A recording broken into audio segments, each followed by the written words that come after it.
Welcome.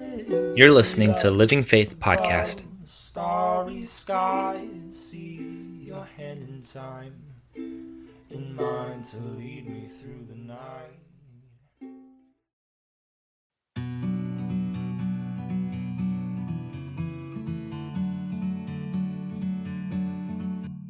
Hi everyone. As we continue with our series, Jesus Beneath the Surface, this week we are focusing on Jesus as our conduit. New King James Version of John 15:5 says, I am the vine, you are the branches. He who abides in me and I in him bears much fruit, for without me you can do nothing. New Living Translation says, yes, I am the vine, you are the branches. Those who remain in me and I in him and I in them will produce much fruit. For apart from me, you can do nothing. When Pastor asked Dawn and I to speak with this passage as our focus, I was flooded with childhood memories. Growing up in Eastern Washington in the midst of many grape vineyards has always made this passage come alive for me. I grew up building forts under the vines, hiding in them, reading next to them, eating grapes in the hot summer sun right off the vine. It was so much a part of my life, I often unconsciously still peel the skin off any grape I'm eating before popping it in my mouth. You see, to get to the yummy juiciness of a wine grape, you have to peel off the thick skin. This habit has provided my husband with more than a few chuckles over the years. God has been my source and strength again and again throughout my life. I often struggle with expressing myself to others, but God, He just gets me. He knows the thoughts and the intents of my heart. He knows what I'm feeling even when I can't fully express it in words. What I'm choosing to share today is really the foundation of my faith in God. I'll try not to cry. I can't make any promises.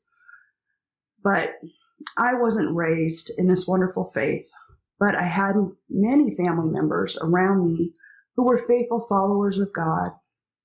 I was a bit more than a bus kid, and as such did my share sleeping on a church pew.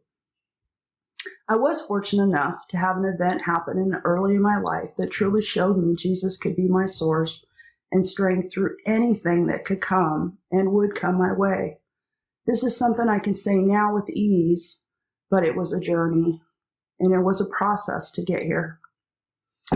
The summer I turned 10, my mom and little sister were hit by a drunk driver, and life as we knew it changed forever.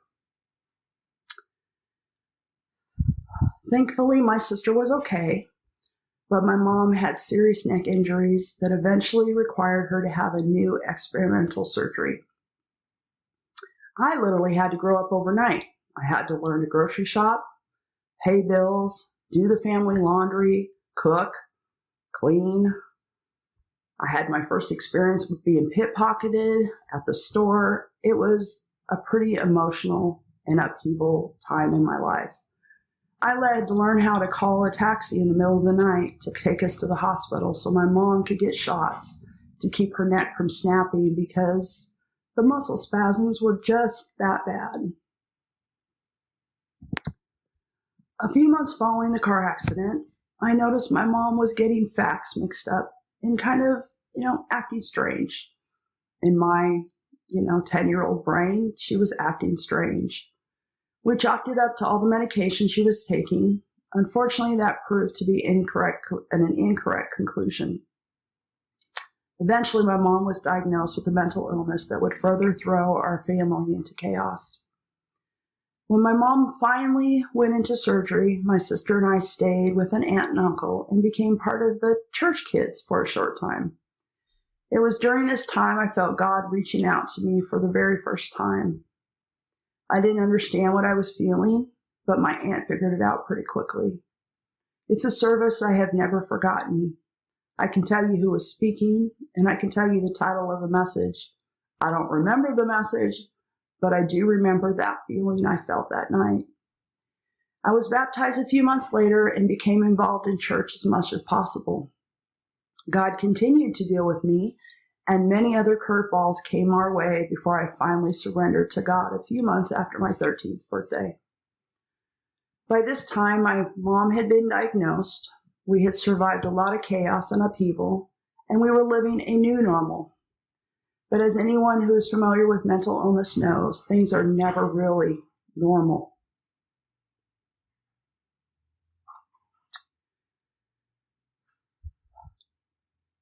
There were many times we would come home from school to find that Mom had thrown away all the food because she thought something was wrong with it and she was protecting us.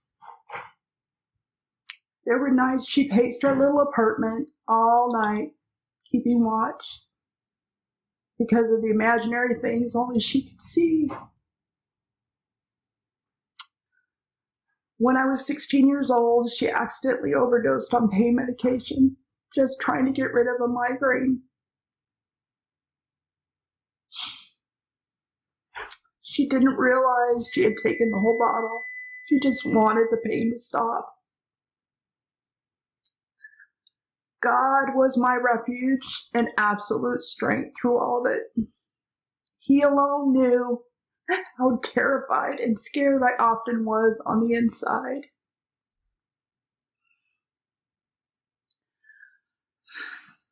He alone knew my deepest struggles and fears. He was my father, my mother.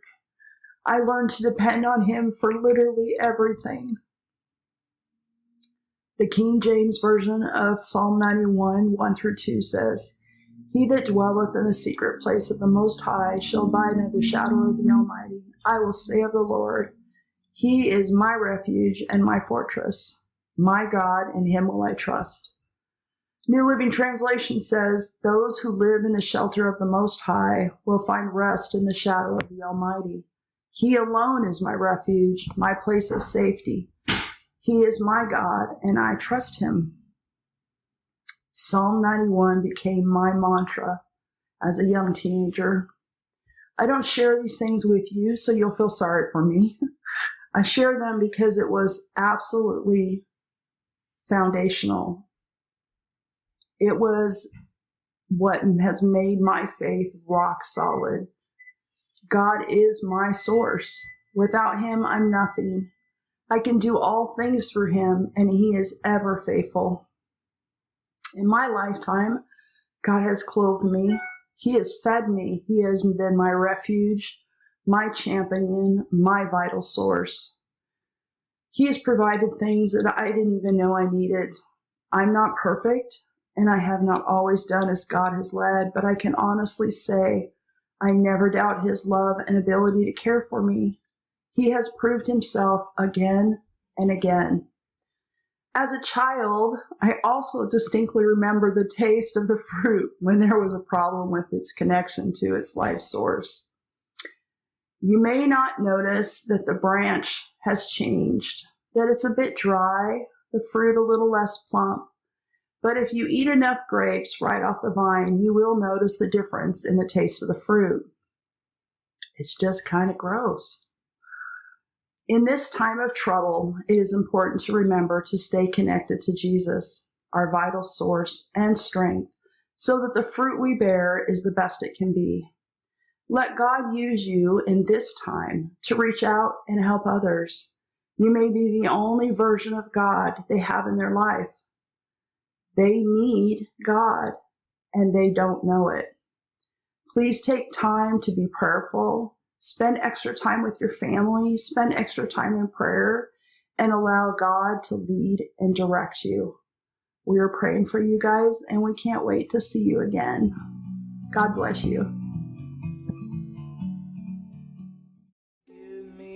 You've been listening to the Living Faith Everett podcast series. Tune in next week for the next part of this series, or join us online at LivingFaithMinistries.church. And the Holy Ghost